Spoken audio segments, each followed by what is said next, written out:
बोलते होय, मैं सावित्री बोलते।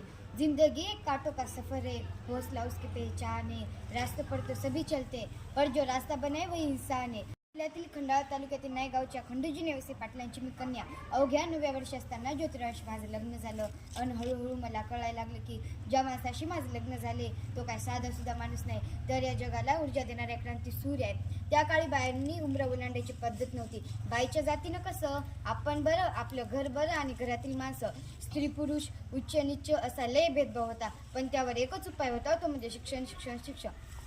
शिक्षणाचा ध्यास आहे, एकच विचार।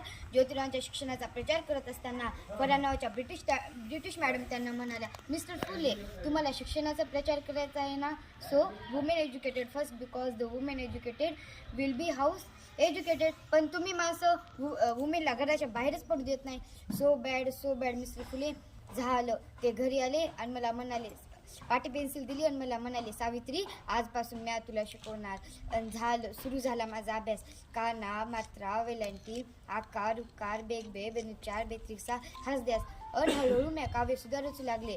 आणि अशातच 1 जानेवारी, होय शनिवारी 1 जानेवारी 1848ला पुण्यातील भिडेवाड्यात मुलींची पहिली शाळा सुरू केली आणि त्या शाळेची मी पहिली मुख्याध्यापिका आणि शिक्षिका सुद्धा झाले। म्हणून म्हणते, शेळपटाऱ्यासारखं जगलात तर काम तमाम होईल। अरे, शेळपटाऱ्यासारखं जगलात तर काम तमाम होईल, पण वाघासारखं जगलात तर नाव होईल, पण वाघासारखं जगलात तर नाव होईल।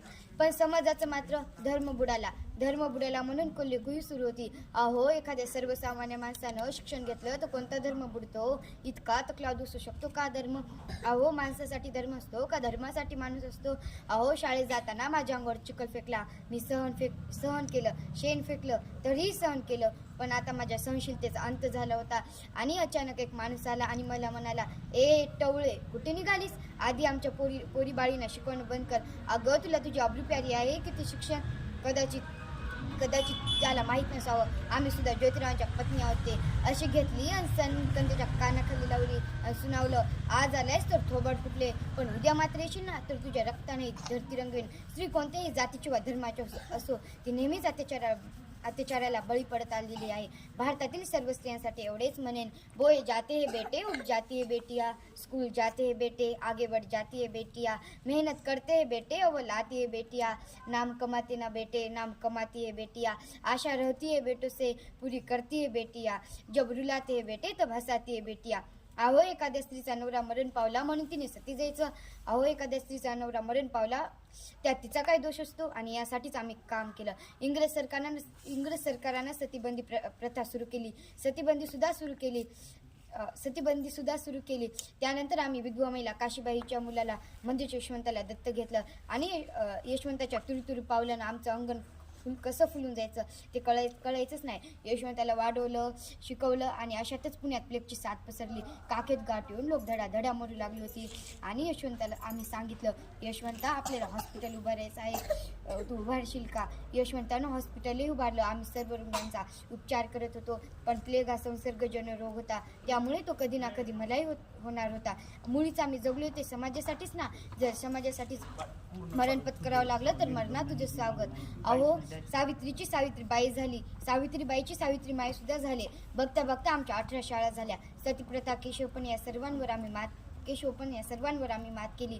कारण आनंद होता तो आयाबाईंनी शिकायचा।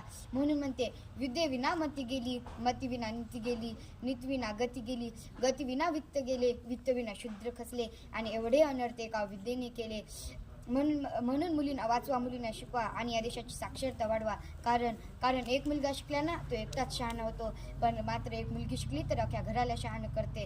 आजचा काळ बदलला, वेळ बदलली, पण मुलींची मानसिकता बदलली नाही। आजही आपल्याला म्हणावे लागते, बेटी बचाओ बेटी पढाओ। शेवटी जाता जाता एवढेच म्हणते, नन्ही चट्टी जब दाना लेकर चलती है, चढ़ते दीवारों पर सो बाहर फिसलती है, मन का विश्वास रखो में साहस बढ़ता है, चढ़कर गिरना गिरकर चढ़ना न आखरता है, आखिर उसकी मेहनत बेकार नहीं होती, और कोशिश करने वालों की कभी हार नहीं होती, और कोशिश करने वालों की कभी हार नहीं होती। जय हिंद।